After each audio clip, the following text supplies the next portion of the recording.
dictamen correspondiente.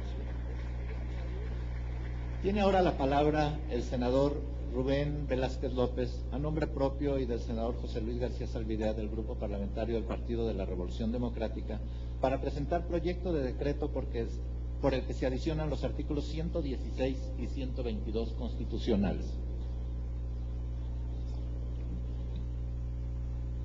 Gracias, presidente.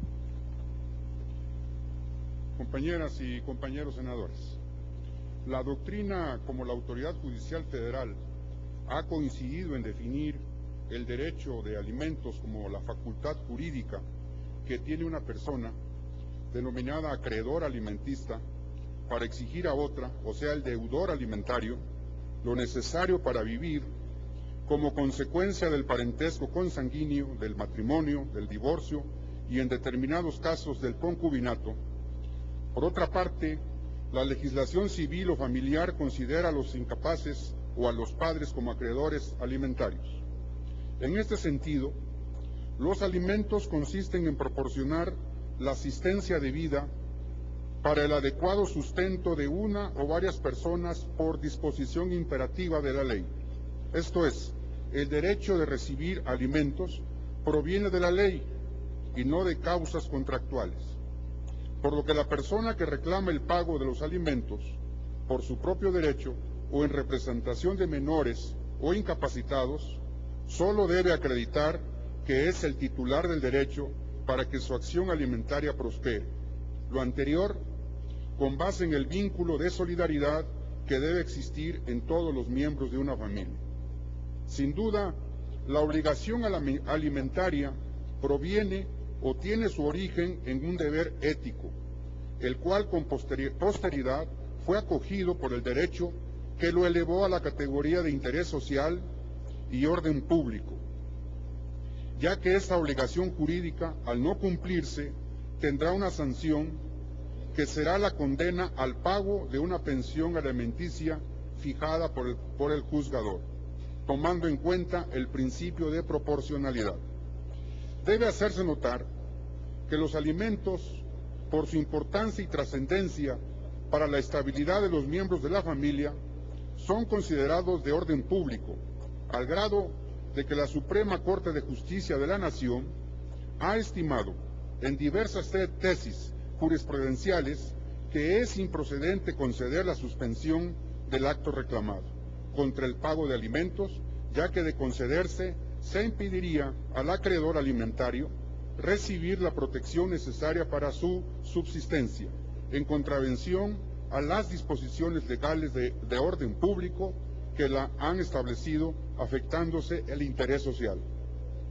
En tal sentido, en México se requiere implementar mecanismos innovadores como los que se aplican en otros países para reducir sustancialmente el número de mujeres y niños que sufren el abandono económico de sus progenitores, y una de ellas es la creación del registro de deudores morosos alimentarios.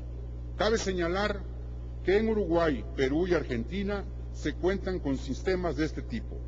Ahora bien, desde 2003, en Buenos Aires, Argentina, está vigente la Ley 13.074 que crea el registro de deudores alimentarios morosos. Asimismo, en abril del 2006, en Uruguay se expidió la Ley número 17.957 que instaura el registro de deudores alimentarios. Cabe señalar que en Perú se expidió en el 2007 la Ley 28.970, por la que se expide la ley que crea el registro de deudores alimentarios morosos. En nuestro país, la Asamblea Legislativa del Distrito Federal, así como la legislatura local del Estado de México, han aprobado reformas para crear un registro similar.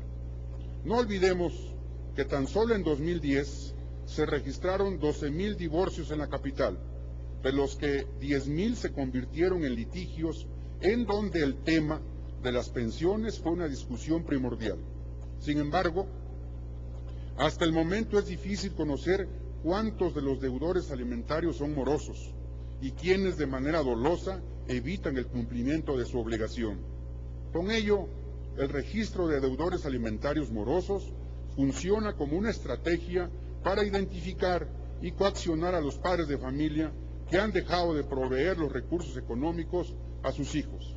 En tal sentido, es loable que las entidades federativas legislen de manera semejante para crear el registro de deudores morosos alimentarios, dependiente de los poderes judiciales en cada estado.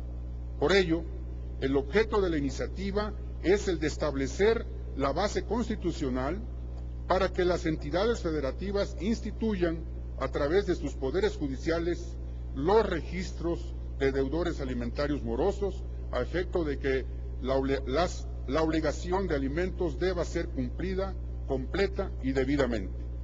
Lo anterior no es un problema menor. Recordemos que en México las estadísticas muestran que el 67.5% de las madres solteras no reciben pensión alimenticia, como consecuencia de la serie de argucias que los deudores alimentarios implementan para evadir esa responsabilidad.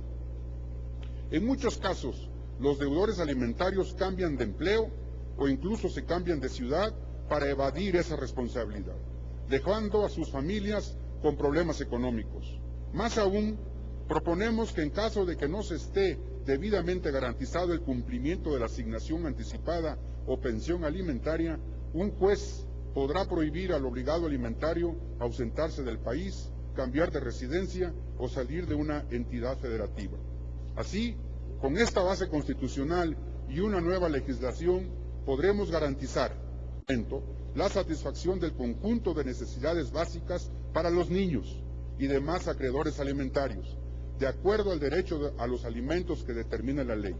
Igualmente, ello permitirá impulsar nuevas medidas para evitar que deudores alimentarios se sustraigan de su alimentación. Esta iniciativa la presento también a nombre de mi compañero José Luis Máximo García Zalvidea y le pido a la Presidencia inserte íntegramente en el diario de los debates el texto de la presente iniciativa. Gracias. Gracias a usted, senador don Rubén Fernando Velázquez López. Como lo solicita, su iniciativa se inserta íntegra en el diario de los debates y se turna a las Comisiones Unidas de Puntos Constitucionales y de Estudios Legislativos.